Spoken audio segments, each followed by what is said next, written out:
Doctor Sreevarma ஆயுள் தரும் ஆயுர்வேதா அறுவை சிகிச்சையில்லா குணம் ஆயுள் கால நிவாரணம்.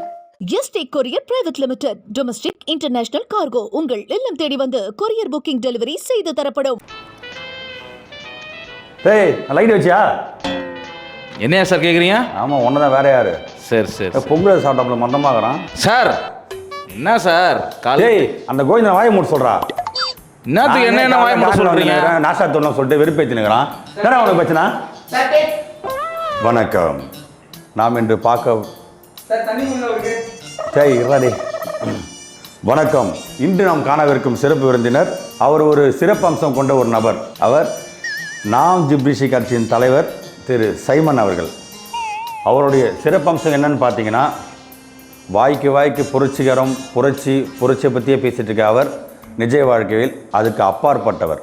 அப்படி அவர் சொன்ன அந்த புரட்சிகரத்தை நிஜ வாழ்க்கையில் செஞ்சாரா இல்லையான்றது உங்கள் கண்மாடி பார்ப்போம். இப்படி நாள்தோறும் லட்சக்கணக்கான புரட்சியாளனை நீ கடந்து போற, நீ அவனை மதிக்க வேணாம். குறைஞ்ச வச்ச மிதிக்காமலாவது இரு. யோ சும்மா ஒரு இடத்துல இல்லையா ஃப்ரேம் வச்சிருக்கேன்ல, சும்மா அங்கிட்டு நடந்துக்கிட்டு இருப்ப. இதெல்லாம் அவன் காலையில் மூட் பண்ணுகிறான். நான் யார் எப்படியா பட்டவன்? முதல் விஷயம் என்னன்னு பார்த்தீங்கன்னா, விவசாயி. எஸ், விவசாயிகளின் கஷ்டம். விவசாயம்னு பேசிகிட்டு இருக்காரு. ஆனால் இது வரைக்கும் அவர் விவசாயம் செஞ்சது யாரும் பார்த்ததும் இல்லை, அந்த மாதிரி யாரும் கேட்டதும் இல்லை. இன்னும் டீப்பாக போனால் அவர் விவசாயத்தை பற்றி பேசுகிற அவரே விவசாய நிலத்தில் தான் வீடு கட்டிகிட்டு இருக்காரு. அதை பற்றி இப்போ பார்ப்போமா? வணக்கம்ங்க. நம்ம அண்ணன் யார் தெரிஞ்சுங்களா? சைமன் அண்ணன்.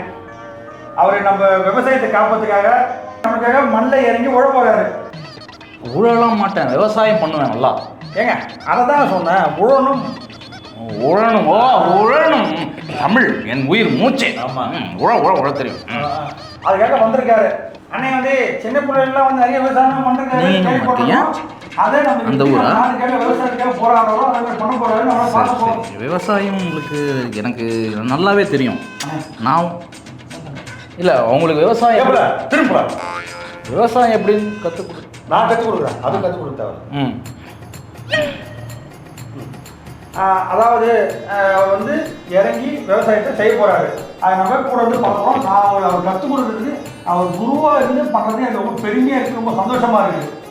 இவரெல்லாம் நாட்டுக்கு வரணும். A few hours later.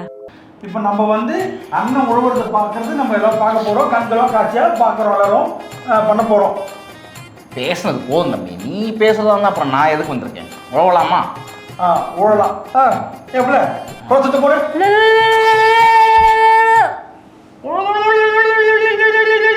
இது வாங்க, நம்ம அப்படி போய் விவசாயம் பண்ணலாம், அவர் அங்கே பண்ணட்டும். எப்படில நான் அவ்வளோதான். இங்கே தான் பண்ணணும். நீ மாடு தண்ணி வச்சியா? இதோ வைக்கிறேங்க. உனக்கு போட்டியா?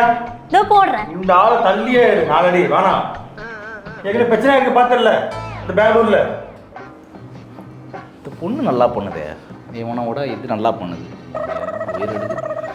பண்ணுங்க. அந்த சைடு இங்கே பாருங்க, அந்த சைடு தான் நம்ம அங்கே தான் உழுது நல்லா உழணும். அந்த வேர் பார்த்தீங்களா இல்லையா? வேர் மண்ணுக்கு என்ன தேவைப்படுதோ அங்கே இருக்கு. நோண்டுங்க. ஓ சூப்பரைசரா தம்பி. அண்ணனை எதுவும் தகாத திட்டுவீரா? நீங்க அசிங்கமா பண்ணீங்க, நான் அசிங்கமா திட்டினேன். அதெல்லாம் ஒண்ணு போய் பெருசா எடுத்துக்கிறீங்க. வாங்க. அப்ப திட்டினியாடா? இல்ல வாங்க. கொஞ்சம் கொடுங்கப்பல. இந்த மண்வெட்டி வச்சுட்டு விவசாயி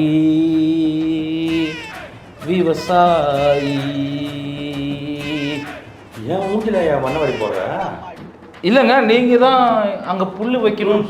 பாடகர் இவரு. நட்டு வச்சன எல்லாத்தையும் இவர்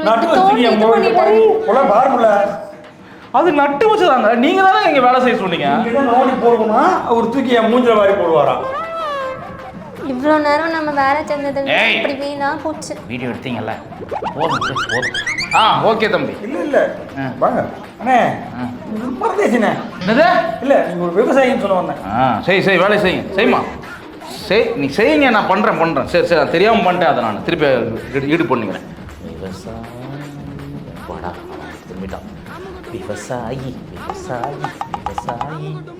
விவசாயி மவளே இங்கே பாருடி. உங்களுக்கு ஏறு இங்கே இவ்வளோ சொல்லலை, இங்கே இல்லை. இல்லை அங்கே அவங்க ரொம்ப கஷ்டப்பட்டாங்க. நீங்கள் யார் எவரு உலகத்துக்கும் தெரியும். தெரியும். ஓகேங்களா? சரி பண்ணுங்க. திருப்பி பண்ணுங்க. சரி, நான் இப்படி வந்துட்டுங்களா? நீங்கள் நடுவில் இந்த வாசனே பண்ணதாப்புல வேணாம். சரி, நீங்கள் நடுவில் வந்துருங்கய்யா. இல்லை சார், இல்லை சார். தம்பி கொஞ்சம் பின்னாடி போய் அடிங்க. அங்கேருந்து அடிங்க. நீ அடிமா. எப்படி அடிப்பா? டேயா, அப்புறம் என்ன நான் யார் தெரியும்ல? நீ யாராவது உனக்கு போல விவசாயம் என்னன்னு தெரியுமா? முன்ன பின்ன இந்த கழனி வயலுக்கெல்லாம் வந்திருக்கியா? நாற்று நட்டுருக்கியா? களை பறிச்சிருக்கியா? களை இறக்கிருக்கியா? களை இறக்கிருக்கியா? இல்லை, எதுவும் மனதில்லை. அப்புறம் மூச்சுக்கு 3 தடவை மேடையெல்லாம் வந்து நான் ஒரு விவசாயி மகன், நான் அந்த மகன் இந்த மகன் சொல்லுகிறியே, என்ன இது? அது அக்கா கூட போன சின்ன வயசுல களை போடுங்கன்னா என்னவும் சொன்னீங்க, எல்லாம் பீலாவா? நம்பாத புள்ள பாத்தியா, இதுதான் நம்பவே கூடாது. ஆமாமா, வந்துட்டு வந்து புள்ள புள்ள அடிக்காத புள்ள, நம்ம மண் இது, நம்ம தெய்வம் இது. இங்க நின்று இந்த அசிங்கத்தை பண்ண தேவையில்ல. விவசாயம் பண்ணதையும் கெடுத்து விட்டாங்க. ஒன்று கூட்டிட்டீங்க. நான் இல்லைனா இந்த ஊர் என்னென்ன ஆகும்னு உனக்கு தெரியாது தம்பி. நல்லா இருக்கும் நீ இல்லைனா. ஒழுங்கா போறே களப்பத்துக்கு மூட்டை விடவா? இரு வீடியோ எடுத்துட்டு இருக்கான். ஒரு லைட்டாக நெல் அடிக்கிற மாதிரி அடிச்சுக்கலாம். புள்ள வேறு அழகாக இருக்குது, அப்படியே பண்ணிடுவோம். நெல் அடிக்கிற மாதிரி எடுக்காத.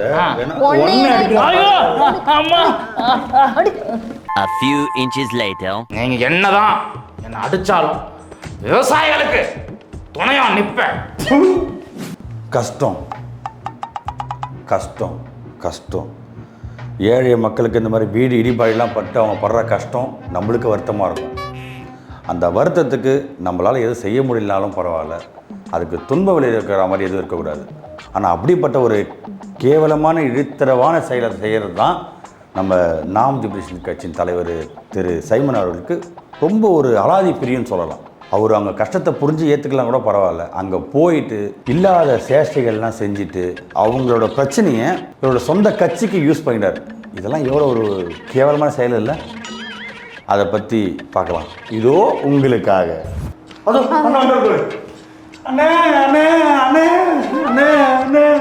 ஐயா பாருங்க எங்க வீடெல்லாம் இடிச்சு விட்டாங்க. நாங்க என்னையா பண்ணுவோம்?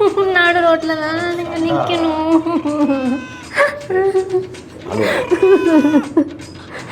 நாங்க என்னையா பண்றது? உங்களை மாதிரி லேடிஸ்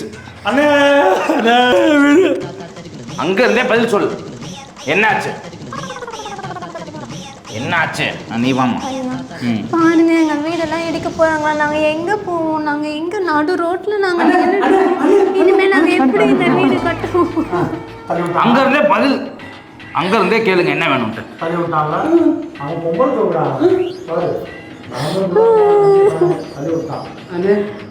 எங்க வீடும் இடிக்க போறாங்கண்ணே. இடிக்க போறாங்களா? வாமா கிட்ட வாமா, போ டிஸ்டன்ஸ் மேல. ஏய் என்ன அண்ணன்ங்கிறீங்க? மக்களே யாரும் பயப்படாதீங்க. இந்த மாதிரி பெண்கள் நிறைய பேருக்கு வீடு இடிஞ்சு பாதிச்சிருக்கான். கவலைப்படாதீங்க.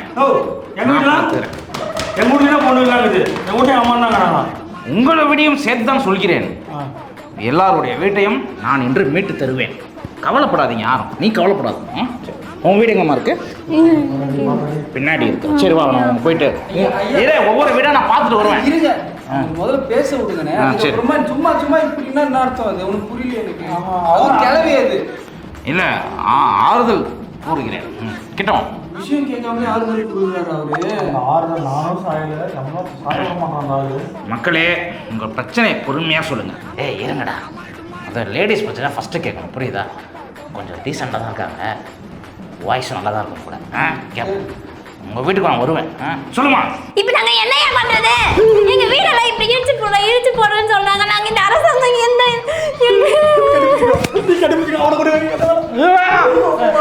இந்த அரசாங்கம் எங்களை ரொம்ப ஏமாத்துதுங்க. நீங்கள் தாங்க எங்களை காப்பாற்றணும். கலீஜாகுது. இந்த வயசை தான் கேட்கணும்னு ஐயா.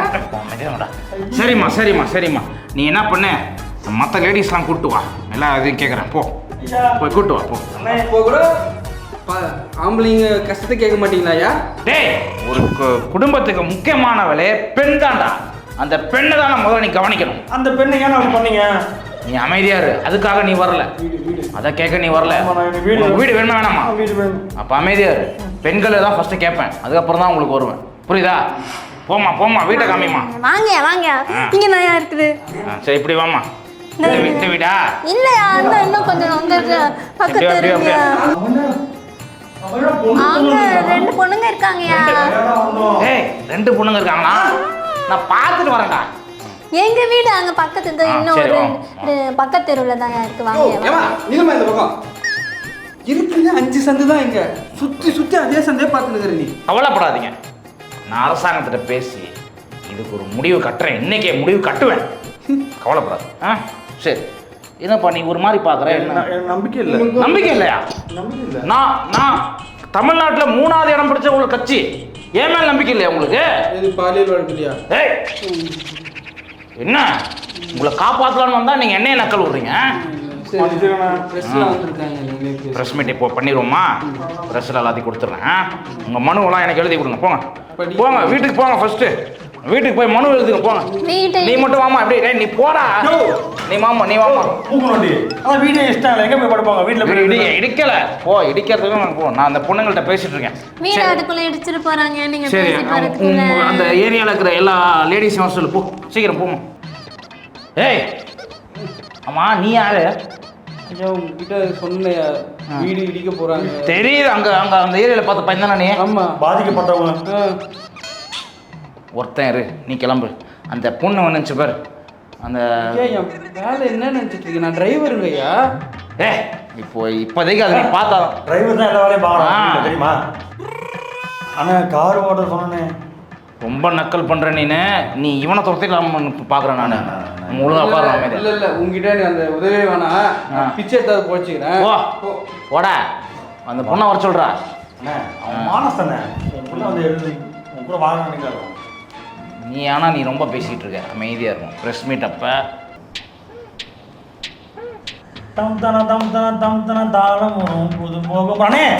என்னண்ணே எது ப்ரெஸ் மீட்ண்ணே?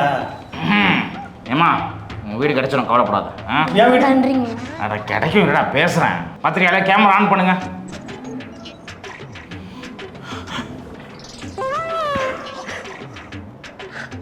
கேமரா ஆன் ஆயிடுச்சுல, எல்லாமே கேமரா ஆன் ஆயிடுச்சுலடா.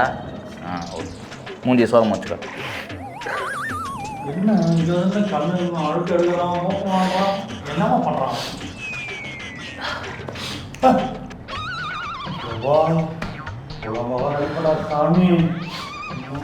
என்னமோ அவர் வீடை இடிச்ச மாதிரியே அர்த்தம் கொடுக்குறாரு.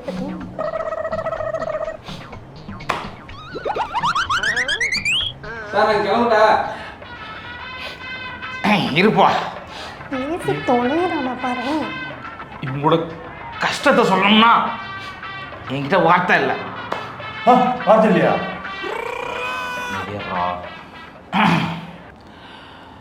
அரசு, இந்த அரசு அறிவிச்ச இந்த இடத்த நான் மீட்டெடுப்பேன். எங்க கட்சியை நான் சும்மா நினைச்சிட்டு இருக்கீங்களா? இதை பார்த்துட்டு யாரும் வாயடிச்சு நிற்க மாட்டாங்க. என்னுடைய தோழிக்கு வீடு கிடைக்கும். என்னுடைய இந்த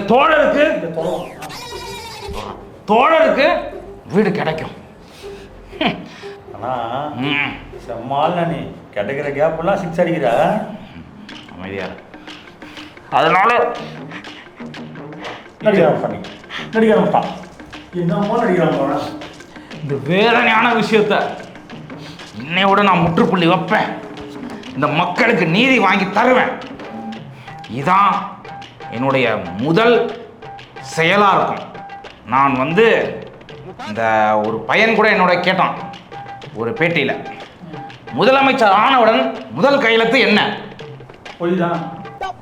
இல்லை இல்லை, பொய்யானவங்கள கொலை பண்ணது தான். பொய்யானவங்க மக்களின் பிரச்சனையை தீர்க்காத ஒரு கட்சி எதற்கு? மக்களின் கஷ்டங்களை தீர்க்கும் ஒரே கட்சி நாம் ஜிப்ரிஷ் கட்சி. சரி சரிம்மா.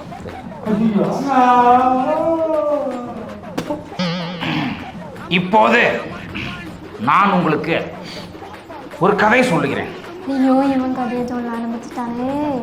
அக்காலத்தில் நானும் இந்த மக்கள் போல் கஷ்டப்பட்டேன், துயரப்பட்டேன், வேதனைப்பட்டேன், வெக்கப்பட்டேன், அவமானப்பட்டேன், துக்கப்பட்டேன், துயரப்பட்டேன், எவ்வளவோ பட்டேன். ஆனால் ஏமா உட்காருமா, என்னம்மா ஏஞ்சி போ, உட்காருமா, போயா எந்திர வீட்டுக்கு போ. பாலியல் வழக்கு சொல்லும் போது மனசு கஷ்டமாக இருக்குது. பாலியல் வழக்கு, இந்த பாலியல் வழக்கு எதிராக நிறைய வாட்டி எதிர்த்து நின்ன ஒரே ஆள் திரு சைமன் அவர்கள். நிறைய வன்கொடுமை இதுக்கு எல்லாத்துக்குமே எதிராக நின்று குரல் கொடுத்தவரும் நம்ம சைமன் அவர்கள் தான். ஆனால் இதில் என்ன ஒரு சோகமான விஷயம்னா, அவர் மேலே நிறைய குற்றச்சாட்டு இருக்குது. அதை அவரும் ஒத்துக்கொண்டிருக்கார், பார்த்துருப்போம் நம்மளும். அதுவும் இல்லாமல் அவருக்கு பெண்களுக்கு ஆதரவாக அவங்க மேலே அவங்கள ஒரு அவ்வளோ ஒரு சப்போர்ட்டாக நிற்கிற ஒரு மனுஷன். அது நீங்களே பார்த்துருப்பீங்க, எல்லா இடத்துலையும் கூடயே இந்த பக்கம் அந்த பக்கம் அங்கவை சங்கவை இந்த மாதிரி வச்சுட்டு தான் பேசிகிட்டு இருப்பார். அதிலே தெரிஞ்சிருக்கலாம் அவர் பெண்களை எப்படிலாம் மதிப்பார் அப்படின்ட்டு. மீனவர்னு சொல்லும் போது எனக்கு சுறா பிறந்த ஞாபகம் வருது. இந்த ஓப்பனிங் சீனில் பிரம்மாண்டமாக ஒரு பறந்து வருவார் பாருங்கள், அந்த சுனாமியில் ஸ்விம்மிங்கை போட்டுன்னு அவ்வளோ அழகாக இருக்கும் அந்த சீனை பார்க்கும்போது. யோ யோ யோ யோ என்னையா அது அந்த தலைவர்தியா? ஓ அது ஈவினிங் ஷோவா? என்ன இந்த ஆளு நடிக்கல மாதிரி? இந்த ஆளு வேற படம் நடிச்சிருக்காரு. என்ன படம்? மாயாண்டி குடும்பத்தாரு அப்படி இப்படின்ட்டு. அதெல்லாம் நீ அதெல்லாம் பேசாத, நீ வந்த விஷயத்த பேசு. Okay okay. மீனவன் அந்த இது. Okay okay, cut on cheese come to the space. Okay okay. மீனவர்களோட வாழ்வாதாரத்துக்காக குரல் கொடுத்தவர், அவருக்காக போராடியவர் நம்ம திரு சைமன் அவர்கள். அவர் வீடு எங்கே இருக்குது தெரியுமா? பீச்சாண்ட. யாராமா? பீச்சாண்ட தானே அவர் வீடு. சரி சாரிண்ணே. அதே மீனவர்களுக்காக போராடும் அதே இடத்தில் தான் திரு சைமன் அவர்கள் அவ்வளோ பெரிய ஒரு சொகுசு பங்களா ஒன்று கட்டியுள்ளார். அண்மையில் நடந்த நிகழ்ச்சி ஒன்றில் அவரும் அவரோட குடும்பத்தாரும் உற்றார் உறவினர்களோட அந்த கிழக்கு கடற்சாலையில் அதே மீனவர்களுக்காக போராடும் அந்த இடத்தில் அவரோட சொகுசு பங்களாவில் ஆட்டம் போட்டது நீங்கள் எல்லாம் பார்த்துருப்பீங்க நினைக்கிறேன். பார்க்காதவங்க இந்த பக்கம் பாருங்கள்.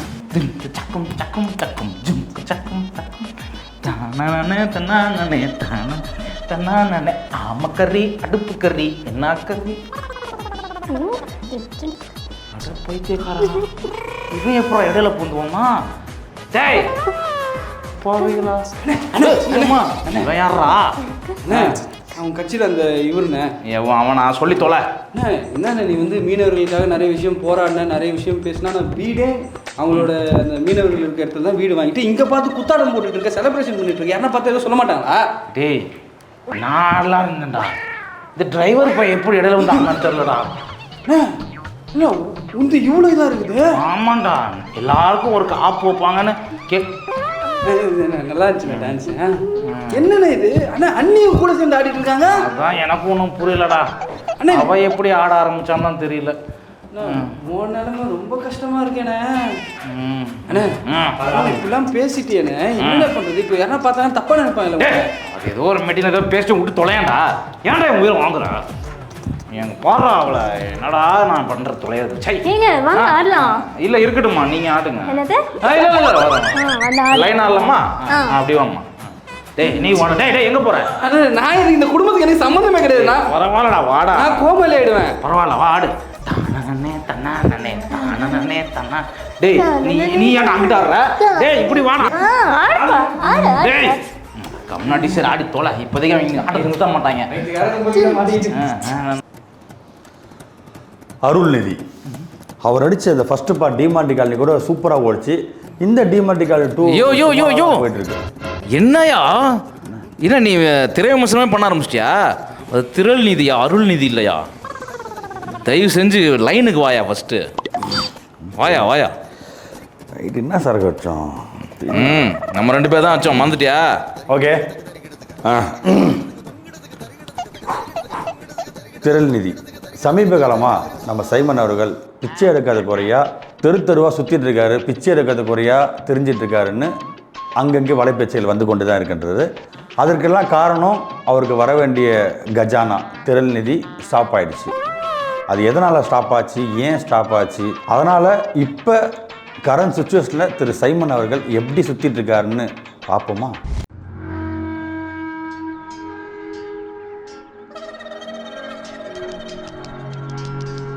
அண்ணே என்ன பண்ணுறதெல்லாம் போட்டு பெரும் வாழ்வே கமல் மாதிரி போஸ் குத்துனுங்கிறா. யார் குத்துனுங்கிறா? இன்னும் இதுக்கப்புறம் யாரும் நம்ப மாட்டாங்க மக்கள்லாம். நம்புவாங்க. நம்புறதுக்கான செயல்களில் நிதியும் போச்சு, இப்போ மதியும் போச்சுண்ணா உனக்கு. ஓஹோ ரைமிங்கில் அடிக்கிறேன். வேறு என்ன பண்ணுறது? இதுக்கப்புறம் நாங்கள் தான் பண்ணி ஆகணும். டிஆர் ரசிகனா? இல்லை, சைமன் ரசிகன். நீ தானே சொல்லி கொடுத்த யார் எப்படி கவுக்கணும்னு. சரி, திரள் நிதி நமக்கு வரதில்லை. இனிமேல் திரள் நிதியை எப்படி கலெக்ட் பண்ணணும், எப்படி இன்னொருத்தண்ட வாங்கணுன்றத அங்கெல்லாம் உஷாராயிட்டாங்கண்ணா உன் புத்தி தெரிஞ்சு. சரி, உன் சர்க்கிளில் ஏதாவது கொண்டு வாப்போ. சர்க்கிளில் கொண்டு வரணும். உன் சர்க்கிளில் எவனாவது இளிச்சவாய பயிருப்பான்டா. இல்லைண்ணா, இங்கே இருக்கிற ஒரே இளிச்சவாய் நீ தானே. திரள் இருந்தால் தான் கட்சியை நடத்த முடியும். சேட்டண்ணே, பிச்சைக்காரனே என்ன வீட்டுக்குள்ளே வச்சிருக்க? அண்ணா என்ன நக்கல்? என்ன கேன்சர் ஏதாவது வந்துச்சு அவனுக்கு? வரப்போகுது. இங்கே பார், கட்சி எப்படி போயிட்டு இருக்குன்னு தெரியும்ல? நாசமாக போயிட்டு இருக்கேன். தெரியுதுல்லடா, அதை வேற சொல்லி காட்டுவேன். அண்ணே, அவன் சொன்ன மாதிரி நம்மளுக்கு கேஷ் தான் வர மாட்டேது. அட்லீஸ்ட் இந்த கேன்சர் வந்து தொலைட்டுண்ணே. யாருக்கு? எனக்கா? அதான் உனக்குலாம் வரக்கூடாதுல்ல, எனக்கு தான் வரணும். நாங்கள் ஆட்டெல்லாம் போடலையே உன்ன மாதிரி. நீ போடல. சேட்டப் போயல. நீ என்னென்ன சேட்டப் பண்ணன்னு எனக்கு தெரியும்டா. உங்கள் 2 பேருக்கு ஒரு முக்கியமான விஷயம் சொல்ல போகிறேன். நம்ம கட்சியை முன்னுக்கு கொண்டு வரணும்னா பிச்சை எடுக்கணும். யோ பைத்தியம், இந்த ஆள் பிச்சை எடுக்கணுன்றா? இல்லை, இந்த கட்சியும் இந்த ஆளும் 5-6 வருஷத்துக்கு அப்புறம் தான் ஊரா நினச்சேன். இவ்வளோ சீக்கிரம் நினச்சி இப்போ கூட பார்க்கல. சூப்பர்ண்ணே. என்னண்ணே, வேற வழி இல்லைடா. என்னன்னு பிச்சை எடுக்க சொல்கிற? திரள் நிதி அப்படின்னு பிச்சை எடுப்போம். நம்மளுக்கு ஏதாவது கட்சிக்கு ஏதாவது செய்வாங்க. கட்சி தான் செய்வான், கட்சிக்கு எதுவும் செய்ய மாட்டாங்க. உன் புத்தி உங்க எல்லாம் தெரிஞ்சு வச்சு மக்கள் உச்சாராயிட்டாங்க. ரொம்ப சொல்லிட்டா சொல்லு. திரள் நிதி பதில் அருள் நிதிக்கிட்ட வேணா உங்ககிட்ட சொல்லி கற்றுக்கணும். நானே பரவாயில்ல, பிச்சை எடுத்துடலாம். ஏய் இங்கே வாடா. பாத்திரம்லாம் வாங்கினானே. ஆக மொத்தம் நான் உங்களோட பிச்சை எடுத்தா என்ன நீங்கள் என்ன பண்ணுவீங்கன்னு இப்போயே தெரிஞ்சு போச்சு. அதனால் நீங்கள் 2 பேர் எனக்கு தேவையில்லை, நான் தனியாக பிச்சை எடுத்துக்கிறேன். போங்கடா. திரள் நிதி ஐயா, திரள் நிதி. இவ்வளவு போலி, பொய், திருட்டு, பகை வைத்திருக்கும் திரு சைமன் அவர்கள் திருந்துவாரா இல்லை மக்களால் திருத்தப்படுவாரா என்றது இனி வரும் காலங்களில் பொறுத்திருந்து பார்ப்போம். நன்றி, வணக்கம். அண்ணே, அந்த போலீஸ் சொன்னீங்களே, அது வெளியே விற்குதுண்ணே, வாங்கினேன். கேமரா ஆஃப் பண்ணுறான். டாக்டர் ஸ்ரீவர்மா ஆயுள் தரும் ஆயுர்வேதா அறுவை சிகிச்சை இல்லா குணம், ஆயுள் கால நிவாரணம். எஸ்டேக் courier private limited, domestic international cargo உங்கள் இல்லம் தேடி வந்து கொரியர் புக்கிங் டெலிவரி செய்து தரப்படும்.